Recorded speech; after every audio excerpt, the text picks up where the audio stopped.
नमस्कार, मैं हूं श्वेता सिंह और आप देख रहे हैं आज तक। भारत कितने मोर्चों पर लड़ाई लड़ रहा है और चीन कितने मोर्चों पर उलझा हुआ है, वो आज पूरी दुनिया जानती है। एक तरफ तो चीन भारत के साथ उलझता है, दूसरी तरफ अमेरिका जैसे सुपर पावर से इसीलिए उलझता है ताकि उसे दर्जा मिल जाए विश्व शक्ति का। अमेरिका ने अपनी सोच को पूरी तरीके से स्पष्ट रखा है। अमेरिका की एक क्रिया पर चीन की तरफ से प्रतिक्रिया जरूर हो जाती है, लेकिन उसकी भस्मासुर वाली छवि पूरी दुनिया में बनती जा रही है। सीधे तौर पर देखें तो जितने देशों से चीन इस समय भिड़ा हुआ है, उससे यही पता चलता है कि चीन कहीं तीसरा विश्व युद्ध न छेड़ दे। 28 जुलाई 1914 से 11 नवंबर 1918 तक चला प्रथम विश्व युद्ध, जब 5 साल में मारे गए करीब 7 करोड़ सैनिक, जब हर रोज औसतन 6000 लोगों का कत्ल हुआ, कि बर्बादी का वो खतरनाक विस्तार। 1 सितंबर 1939 से 2 सितंबर 1945 तक दूसरा विश्व युद्ध, जब एटमी हमले से इंसानियत पर छाई तबाही, 2 शहरों पर जब बरसा एटम बम। दूसरे विश्व युद्ध में भी गई 5 से 7 करोड़ लोगों की जान। 76 साल से ये दुनिया विश्व युद्ध की खतरनाक आहटों को टालती जा रही थी, लेकिन चीन की ताजा हरकतों से सवाल उठ रहा है कि क्या मानव सभ्यता के सिर पर मंडरा रहा है तीसरा विश्व युद्ध। कोरोना ने पूरी दुनिया को बर्बादी के एक ऐसे ज्वालामुखी के मुंह पर बिठा दिया है जिससे बचने का रास्ता अभी खोजा जा रहा है। हम आपको आगे बताएंगे कि चीन की किस विस्तारवादी नीति से आज दुनिया परेशान है और क्यों उससे निजात पाना चाहती है। इशारों में ही प्रधानमंत्री नरेंद्र मोदी ने चीन के बढ़ते खतरे पर अपनी दूरदर्शी सोच की उंगली रख दी थी। विस्तारवाद का युग समाप्त हो चुका है। ये युग विकासवाद का है। बीती शताब्दियों में विस्तारवाद ने ही मानवता का सबसे ज्यादा हित किया, मानवता को विनाश करने का प्रयास। अब युद्ध का डंका बज सकता है तो अमेरिका और चीन के बीच, और वो कोई मामूली युद्ध नहीं हो सकता, वो विश्व युद्ध हो सकता है। आज अमेरिका अफसोस कर रहा होगा कि उसने चीन के रूप में एक भस्मासुर को पैदा कर दिया था। President Nixon once said he feared he had created a Frankenstein by opening the world to the CCP. And here we are. चीन की फितरत ही कुछ ऐसी है कि जिस थाली में खाता है उसी में छेद करता है। आज अमेरिका को यह बात समझ में आ रही है, लेकिन पूरे 50 साल बाद अमेरिका ने तय किया है कि चीन को हर स्तर पर मुंह तोड़ जवाब देगा। चीन को युद्ध शक्ति के मामले में बेलगाम नहीं होने देगा, और चीन नहीं माना तो उसको गंभीर अंजाम भुगतना होगा। अब चीन भी कोई कमजोर शक्ति है नहीं, इसलिए अमेरिका की चीन से भिड़ंत की मुनादी तीसरे विश्व युद्ध के मुहाने पर दुनिया को खड़ा कर सकती है। Securing our freedoms from the Chinese Communist Party is the mission of our time, and America is perfectly positioned to lead it because our founding principles give us that opportunity. अब तक हुए 2 विश्व युद्धों में अमेरिका की सक्रिय और विजेता वाली भागीदारी रही है। पहले विश्व युद्ध में एक तरफ निर्णायक भूमिका में अमेरिका था तो दूसरी तरफ जर्मनी, जबकि दूसरे विश्व युद्ध में भी एक तरफ की अहम धुरी अमेरिका था तो दूसरी तरफ हिटलर की जर्मनी। तो सवाल है कि अब एक तरफ अमेरिका है तो दूसरी तरफ चीन होगा। चीन के खिलाफ अमेरिका के तेवर बता रहे हैं कि वो चीन को बख्शने के मूड में हरगिज नहीं है। इस पैंडेमिक के साथ साथ ये भी लगातार टेंशन की स्थिति है, क्योंकि दोनों ही देश मिलिट्रीली बहुत पावरफुल हैं और बात बढ़ने पर विश्व के बाकी सभी देशों को भी कहीं ना कहीं अपनी प्रायोरिटीज तय करनी ही पड़ेंगी। अगर अमेरिका आज चीन को अच्छे से सबक सिखाने के लिए मचल रहा है तो उसका बड़ा कारण हिंदुस्तान का ताकतवर होना, क्योंकि भारत की शक्ति से चीन ऐसे ही डरा रहता है। लेकिन भारत ने गुट निरपेक्ष के सिद्धांत को छोड़ा नहीं है, और अमेरिका अपनी बर्बादी की कब्र पर चीन को छोड़ने वाला नहीं है। तो वर्ल्ड वॉर के लिए घड़ी की सुई टिक टिक कर सकती है, बस शर्त यह है कि चीन संभल जाए और सुधर जाए। आज तक ब्यूरो। दुनिया के लिए इस साल की शुरुआत ही हुई कोरोना की महामारी से जूझते हुए, लेकिन पूरी दुनिया उस एक बीमारी से लड़ती रही। चीन ने उसके बारे में जानकारी तक पूरी दुनिया को नहीं दी और इससे उलट वो तो अपना विस्तार करने में लग गया। अमेरिका से जिस तरह का टकराव चीन का चल रहा है, उसे देखकर ऐसा लगता है कि कहीं विश्व युद्ध ना हो जाए। दुनिया में आज कोरोना के मरीज 1,57,00,000। पहले कोरोना से तमाम देशों का विश्व युद्ध,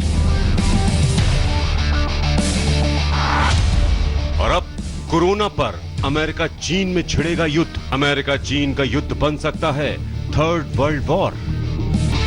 आइए और समझते हैं कि अमेरिका और चीन का विवाद कैसे है और चीन की चाल ने अमेरिका के गुस्से को युद्ध के मुहाने पर खड़ा कर दिया है। झलक तो दक्षिणी चीन सागर में अमेरिका के सैनिक दबदबे से मिलती है और इन सबसे ऊपर अमेरिकी राष्ट्रपति डोनाल्ड ट्रंप तो कोरोना के शुरू होने के समय से ही चीन से खार खाए बैठे हैं। Statement. I think they've done a very sad job in the last period of time. And again, the United States pays them $450 million a year. China pays them $38 million a year. And they're a puppet of China. और अब America के जर्रे जर्रे से ये आवाज उठने लगी है कि दुनिया को तबाही की तरफ ले जाने वाले चीन को मुंहतोड़ जवाब दिया जाए। अमेरिका की सीनेट चाहती है कि चीन पर कार्रवाई हो। अमेरिका के विदेश मंत्री चाहते हैं कि चीन अपना रास्ता बदले। अमेरिका के रक्षा मंत्री चाहते हैं कि चीन अपनी सैन्य ताकत का गुमान छोड़ दे। अमेरिका का कानून मंत्रालय चाहता है कि चीन कायदे कानून का पालन करे। और सबसे बढ़कर अमेरिका के राष्ट्रपति डोनाल्ड ट्रंप चाहते हैं कि चीन को उसकी करनी के लिए कड़ा सबक सिखाया जाए। इन सब के ऊपर जिस तरह से चीन ने कोरोना काल में लद्दाख के पास एलएसी के अतिक्रमण की कोशिश की, उसमें चीन की विस्तारवादी नीति से भी अमेरिका बौखलाया हुआ है। We are obviously monitoring it very closely and of what's happening along the line of actual control. And we are very pleased to see that both sides are trying to de-escalate the situation. We firmly believe no single nation can or should dominate the public commons. And we will continue to work alongside our allies and partners to support a prosperous and secure Indo-Pacific for all. ये दुनिया 2 बार world war का शिकार हो चुकी है। दूसरे विश्व युद्ध में जर्मनी की विस्तारवादी महत्वाकांक्षा ने दुनिया को तबाह किया। 21वीं सदी की दुनिया में विस्तारवाद का ये रोग चीन को लग गया है। दूसरी तरफ अमेरिका है जो खुद को दुनिया की सुपर पावर समझता है। कोरोना को लेकर अमेरिका और चीन में सबसे पहले तनातनी बढ़ी। WHO की भूमिका को लेकर चीन और अमेरिका में तनातनी ज्यादा बढ़ी। हांगकांग की संप्रभुता के सवाल पर अमेरिका ने चीन को घेरा।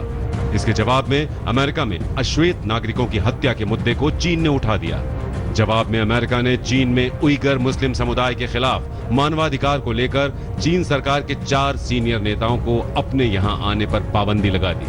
जवाब में चीन ने भी अमेरिकी सेनेटरों के अपने यहां आने पर रोक लगा दी। दक्षिण चीन सागर में पहले भी अमेरिका और चीन आमने सामने आ चुके हैं, लेकिन अब की बार अमेरिका भिड़ंत की मुद्रा में आ गया। अमेरिका और चीन का कारोबार भी इनके बीच तनाव का कारण बना हुआ है। अमेरिका ने चीन से आने वाले 2,34,000 करोड़ रुपए के कारोबारी सामान पर 25% टैक्स लगा दिया। जवाब में चीन ने भी अमेरिकी उत्पादों पर आयात शुल्क बढ़ा दिया। साथ ही अमेरिका ने चीनी कंपनी हुआवे और ZTC कोर पर सुरक्षा के लिए खतरा बताकर पाबंदी लगा दी। और भारत से अमेरिका की गाढ़ी दोस्ती के बीच LAC पर चीनी खुराफात ने भी अमेरिका को परेशान किया। अंतर्राष्ट्रीय समुदाय में भी हर देश के सामने चीन अपना विश्वास खो बैठा है। हर देश आज एकजुट होकर चीन को बस यही संदेश और पैगाम दिया जा रहा है कि भैया चीन अपना सुधर जाओ। जिस तरह से विस्तारवादी प्रक्रियाएं कर रहे हैं, जिस तरह से हर देश के साथ वो भिड़ रहे हैं, उस चीज को देखते हुए अंतर्राष्ट्रीय समुदाय एकजुट होकर उसको आर्थिक दंड और सैंक्शंस भी दे रही है। चीन के खिलाफ दुनिया को लामबंद करने के लिए अमेरिकी विदेश मंत्री तमाम देशों के संपर्क में है। मकसद साफ है, चीन को बख्शा नहीं जाएगा। We, the freedom-loving nations of the world, must induce China to change, just as President Nixon wanted. We must induce China to change in more creative and assertive ways because Beijing's actions threaten our people and our prosperity.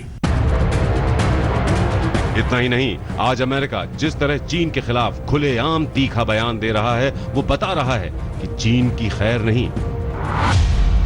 America ने कह दिया है कि चीन एक तानाशाह देश है। चीन से पूरी दुनिया की आजादी को खतरा है।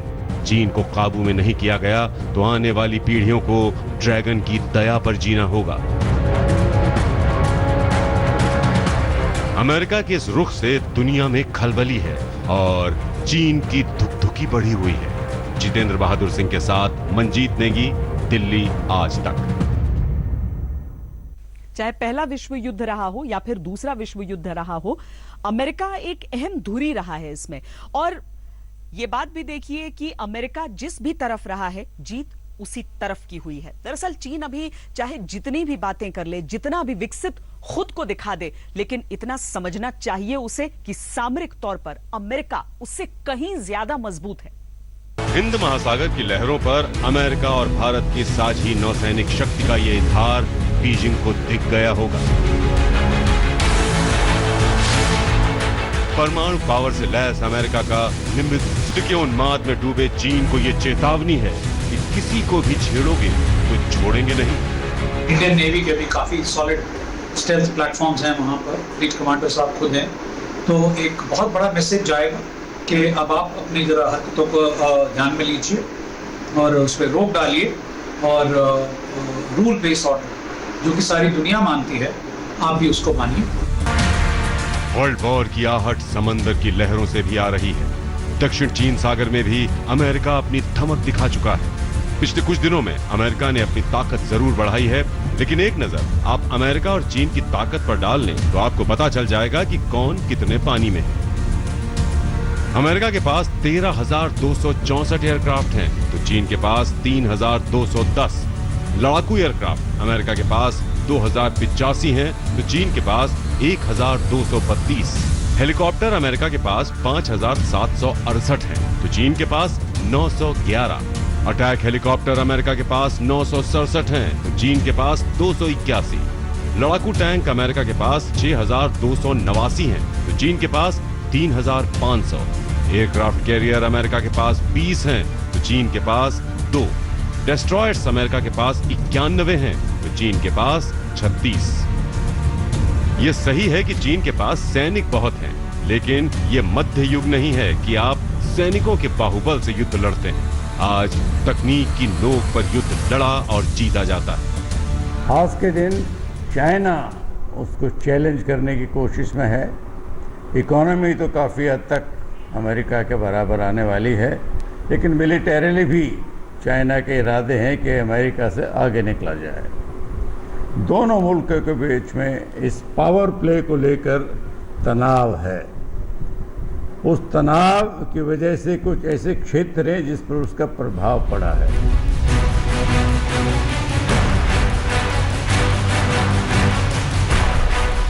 पिछहत्तर साल पहले जापान के हिरोशिमा और नागासाकी पर अमेरिका ने परमाणु बम गिराए थे।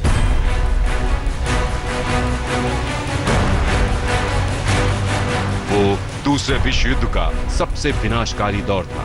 उसमें परमाणु हमले की विभीषिका से दुनिया कांप गई थी।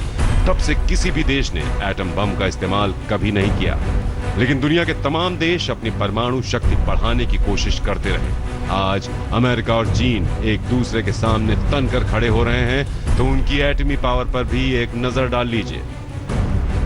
2019 में अमेरिका के पास न्यूक्लियर वॉरहेड 6,185 थे, तो चीन के पास 200, जबकि इस साल ये संख्या अमेरिका में बढ़कर 6,500 हो गई है, तो चीन में 215।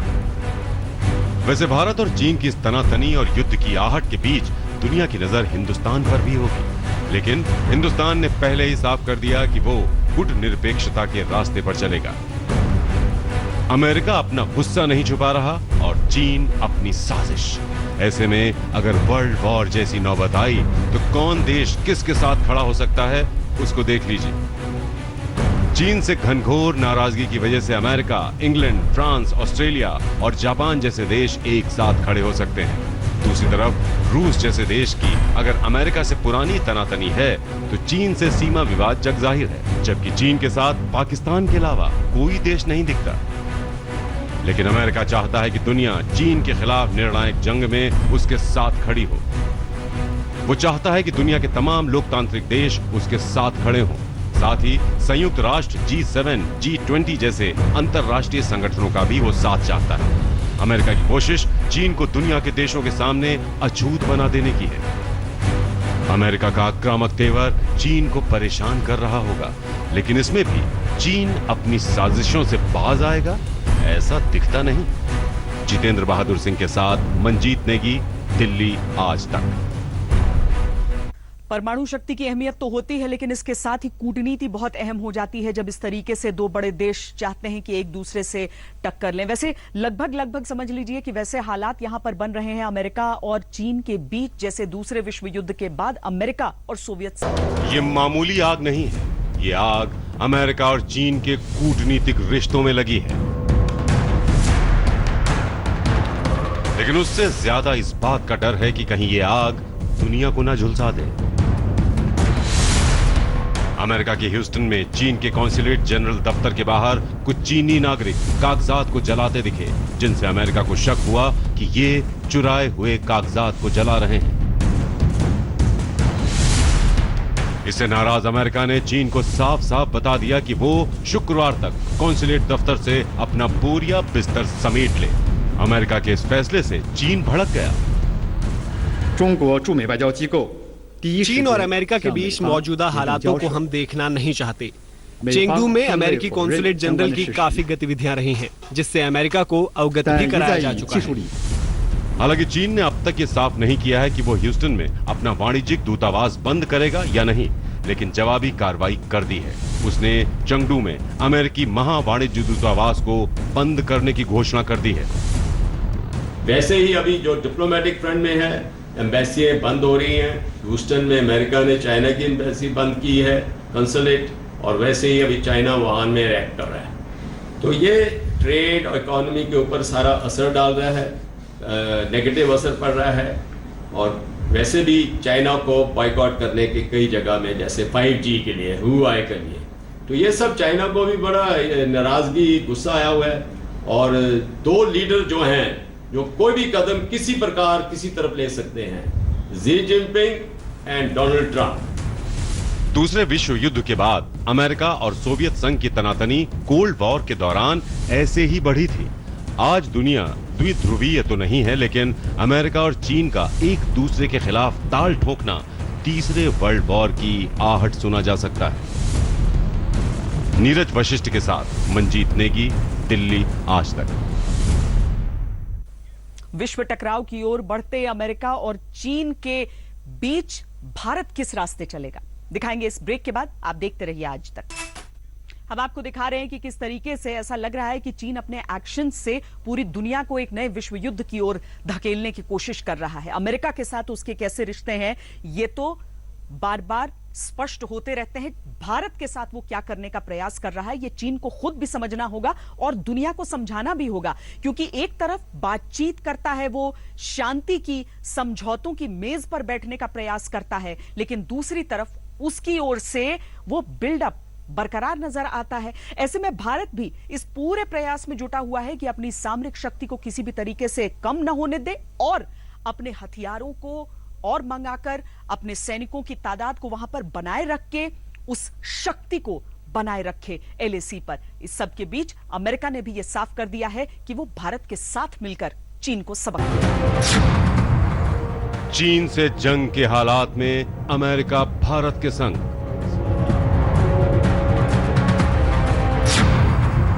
भारत का शौर्य देख शक्तिशाली अमेरिका भी दंग। इनकी धड़कनें बढ़ी जब जब मिले मोदी और ट्रंप। गलवान में झड़प के बाद अमेरिका का भारत को खुला समर्थन। भारत ने दिखाया चीन से अकेले निपटने का दमखम। भारत के विदेश मंत्री एस जयशंकर ने साफ कर दिया कि भारत न किसी गुट के साथ रहा है न आगे रहेगा। इसके बावजूद अमेरिका ने चीन के खिलाफ भारत का एक तरफा समर्थन करने का ऐलान कर दिया है। कभी ट्रंप तो कभी उनके रक्षा मंत्री ने चीन से संघर्ष में भारत के साथ होने का खुला बयान दिया है। वहीं अमेरिका के विदेश मंत्री माइक पॉम्पियो ने चीन को पूरी दुनिया के लिए बड़ा खतरा बताते हुए एक बार फिर भारत के साथ मिलकर उससे निपटने का इरादा जताया है। The recent clashes initiated by the PLA are just the latest examples of the CCP's unacceptable behavior. We were deeply saddened by the deaths of 20 Indian service members. I'm confident that with our concerted efforts, we can protect our interests. चीन के साथ गलवान घाटी में हुए संघर्ष के बाद से अमेरिका भारत के पक्ष में पहले के मुकाबले ज्यादा मजबूती से उतर आया है। इसकी मिसाल है हिंद महासागर में भारत और अमेरिका का साझा नौसैनिक युद्धाभ्यास। अमेरिका ने भारत के साथ एकजुटता दिखाने के लिए अपने बेहद शक्तिशाली विमान वाहक युद्धपोत USS निमित्ज को हिंद महासागर में भेजा। 2 दिनों तक भारत और अमेरिका के बीच जो नौसैनिक युद्धाभ्यास चला, उसके निशाने पर कोई और नहीं बल्कि चीन था। इस युद्धाभ्यास का मकसद ये देखना था कि अगर चीन के साथ युद्ध हुआ तो भारत और अमेरिका के युद्धपोत आपस में मिलकर चीन पर कितना दमदार हमला कर सकते हैं। दरअसल अमेरिका चाहता है कि चीन पर लगाम कसने के लिए भारत उसके साथ मिलकर काम करे। India is one of a few trusted, like-minded countries whose leaders I call on a regular basis for counsel and collaboration on issues that span continents. I'm grateful in particular to Minister Jaishankar for his friendship and for his sage advice. It's important that democracies like ours work together, especially as we see more clearly than ever the true scope of the challenge posed by the Chinese Communist Party. जिस वक्त भारत और America नौसैनिक युद्धाभ्यास कर रहे थे, उसी समय अमेरिकी संसद में एक संशोधन विधेयक पास किया गया। इसमें आरोप लगाया गया है कि चीन कोरोना महामारी के बीच भारत के क्षेत्र लद्दाख पर कब्जा करना चाहता था। वहीं अमेरिकी रक्षा मंत्री मार्क एस्पर ने चीन पर निशाना साधा और उसे दक्षिण एशिया में अस्थिरता फैलाने के लिए जिम्मेदार बताया। We firmly believe no single nation can or should dominate the public commons, and we will continue to work alongside our allies and partners to support a prosperous and secure Indo-Pacific for all. दूसरी तरफ भारत ने संकेत दिया है कि वो चीन के खिलाफ किसी सैन्य गठबंधन का हिस्सा नहीं बनने वाला है। भारत के विदेश मंत्री एस जयशंकर अमेरिका को नसीहत दे चुके हैं कि वो गुटों से ऊपर उठने और बहुध्रुवीय विश्व में रहना सीख ले। लेकिन इस बात से इनकार नहीं किया जा सकता है कि अमेरिका और भारत रणनीतिक साझीदार हैं और 2 महाशक्तियों के साथ आने से ताकत के नशे में चूर चीन को होश में लाया जा सकता है। भारत और अमेरिका अभी डिफेंस और सिक्योरिटी में बहुत ही इंपॉर्टेंट भागीदार हैं। इसका काफी महत्व है क्योंकि अभी दोनों डेमोक्रेसी, एक सबसे पुरानी डेमोक्रेसी और एक सबसे बड़ी डेमोक्रेसी है, एक चैलेंज फेस कर रहे हैं जो कि एक इररिस्पॉन्सिबल चीन का है, जो विस्तारवादी नीति में विश्वास रखता है और जिसने अलग अलग जगह पर समुद्र में और ग्राउंड के ऊपर लद्दाख में इस किस्म के एक्शन लिए हैं जो विस्तारवादी नीति को जाहिर करते हैं और टेरिटरी को उसने ऐसे गलत टाइम पर इस्तेमाल कैप्चर करने की कोशिश की है या लेने की कोशिश की है जब ये दोनों देश बीमारी से जूझ रहे हैं, महामारी से जूझ रहे हैं, तो महामारी का गलत इस्तेमाल किया है। भारत अपने आप में ही बेहद शक्तिशाली है, उसे अमेरिका की खुली सैन्य मदद की जरूरत नहीं। जानकारों के मुताबिक अमेरिका ऐसा करेगा भी नहीं और भारत को अपनी लड़ाई खुद लड़नी पड़ेगी। जहां तक भारत की बात है तो 1967 से लेकर अब तक वो अपने दम पर चीन को सबक सिखाता रहा है और अब भी सिखा सकता है। लेकिन अमेरिका की रणनीतिक, तकनीकी और खुफिया जानकारी की मदद से भारत की ताकत और बढ़ सकती है। सूत्रों के मुताबिक अमेरिका ने पूर्वी लद्दाख में भारत को चीन की तैनाती से जुड़ी हाई रेजोल्यूशन सैटेलाइट तस्वीरें मुहैया कराई हैं। इंडिया जो है, इंडिया को बड़ी सिचुएशन ऐसी है, हमारी भूमिका किस तरफ जाएगी। लद्दाख में जी जिनपिंग ने ऐसा माहौल बनाया है कि भारत को एक कदम लेना पड़ेगा कि हम अमेरिका के स्ट्रेटेजिक पार्टनर हैं और उस पार्टनरशिप को और मजबूत करना है, स्ट्रॉन्ग करना है। चीन से तनातनी की शुरुआत के बाद अमेरिकी राष्ट्रपति ट्रंप और प्रधानमंत्री मोदी के बीच भी 2 जून को फोन पर लंबी बात हुई थी। इसमें चीन के रवैये पर भी चर्चा हुई थी। पीएम मोदी ने तीसरे पक्ष की दखल से इनकार कर दिया था। फिर 15 जून को गलवान में झड़प की घटना हुई जिसमें भारत के 20 शूरवीर शहीद हो गए। चीन ने अपने नुकसान पर अब भी पर्दा डाल रखा है। इसके बाद से भारत ने चीन से आर पार की सैन्य तैयारियों को बढ़ा दिया। पूर्वी लद्दाख में दिन रात वायुसेना के विमानों ने गश्त लगाना शुरू कर दिया। वहीं अपाचे और चिनूक जैसे हेलीकॉप्टर दहाड़ने लगे।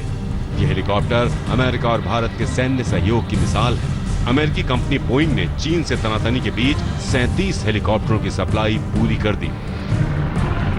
इस साल फरवरी में भारत अमेरिका के बीच $3 अरब का रक्षा समझौता भी हुआ, जब ट्रंप भारत आए थे। अब अमेरिका जहां कोरोना संक्रमण को लेकर चीन से खार खाए बैठा है, वहीं भारत लद्दाख में आक्रामक चीन को सबक सिखाने में जुटा है। अगर हालात किसी बड़े युद्ध का मोड़ लेते हैं तो अमेरिका खुलकर भारत के साथ खड़ा हो सकता है। आज तक ब्यूरो।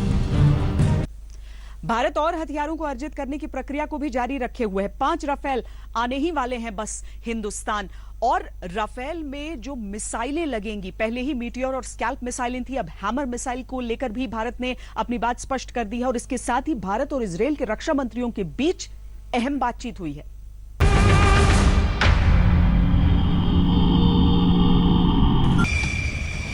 दुनिया के सबसे बेहतरीन लड़ाकू विमानों में से एक फ्रांस से राफेल विमानों की पहली खेप के तौर पर 5 विमान 29 जुलाई को भारत पहुंच जाएंगे। आते ही इन्हें अंबाला एयरबेस पर चीन पाकिस्तान से निपटने के लिए तैनात कर दिया जाएगा।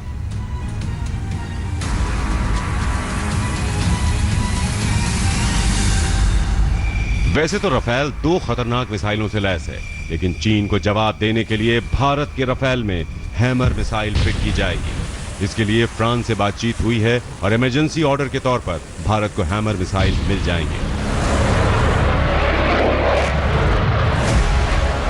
इसे फ्रांस की वायुसेना और नेवी के लिए बनाया गया था। ये आसमान से जमीन पर वार करती हैं।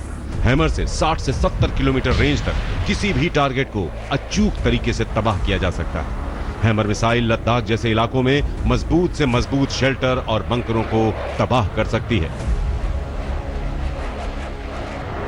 इसके साथ ही राफेल में हवा से हवा में मार करने वाली स्कैल्प मिसाइल भी लगी है, जिसकी रेंज 500 किलोमीटर से भी ज्यादा है। इसके अलावा मीटियोर मिसाइल हवा से जमीन पर मार करती है। इसकी रेंज 150 किलोमीटर से ज्यादा है। ट्रिपल पावर से लैस राफेल चीन पाकिस्तान पर 20 साबित होगा।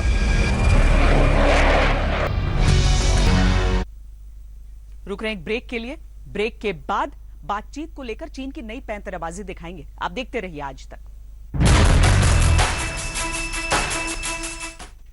पूर्वी लद्दाख से चीन हटने को तैयार नहीं हो रहा है। बातचीत तमाम हो रही है, समझौते की मेज पर वो बैठ रहा है, लेकिन इसका कोई निष्कर्ष निकल नहीं रहा है और इसीलिए भारत भी वहां पर लगातार तैनात है। लद्दाख में चीन ने पेंगोंग और गोगरा में पीछे हटने से इनकार कर दिया है। सैन्य स्तर पर हुई बातचीत में चीन अपने वादे से पलट गया। इसके बावजूद कूटनीतिक स्तर पर भारत चीन के बीच बातचीत जारी है। भारत चीन सीमा मामलों पर बातचीत और समन्वय के लिए बने वर्किंग मैकेनिज्म की 17वीं बैठक हुई। इस बैठक में भारत की ओर से विदेश मंत्रालय में पूर्व एशिया के संयुक्त सचिव नवीन श्रीवास्तव शामिल हुए। वहीं चीन की तरफ से विदेश मंत्रालय के महानिदेशक ने भाग लिया। बैठक के बाद साझा बयान में ये कहा गया, दोनों पक्ष दोनों विदेश मंत्रियों और सीमा के मामले पर विशेष प्रतिनिधियों के बीच बनी अहम सहमति के अनुसार द्विपक्षीय सैन्य और कूटनीतिक बातचीत जारी रखेंगे। बाकी बचे विवादित मुद्दों को सही ढंग से सुलझाएंगे और सीमा की स्थिति को और भी शांत करने का प्रयास करेंगे। भारत शांति के लिए चीन से बातचीत को आगे बढ़ा रहा है। दूसरी तरफ चीन ने अब भी 40,000 सैनिकों का जमावड़ा पूर्वी लद्दाख में कर रखा है। वो वादा भी करके पलट जाता है। यही वजह है कि रक्षा मंत्री ने आंखों में धूल झोंकने वाले चीन से सुरक्षा बलों को सतर्क रहने के निर्देश दिए हैं। आज तक ब्यूरो। हमारी इस पेशकश में इतना ही। देश और दुनिया की बाकी खबरों के लिए आप देखते रहिए आज तक। नमस्कार, मैं हूं अंजना ओम कश्यप। हमें उम्मीद है ये वीडियो आपको पसंद आया होगा। लेटेस्ट खबरों के लिए यूं ही देखते रहिए आज तक और इस वीडियो के पसंद आने पर लाइक, शेयर एंड सब्सक्राइब करना ना भूलें।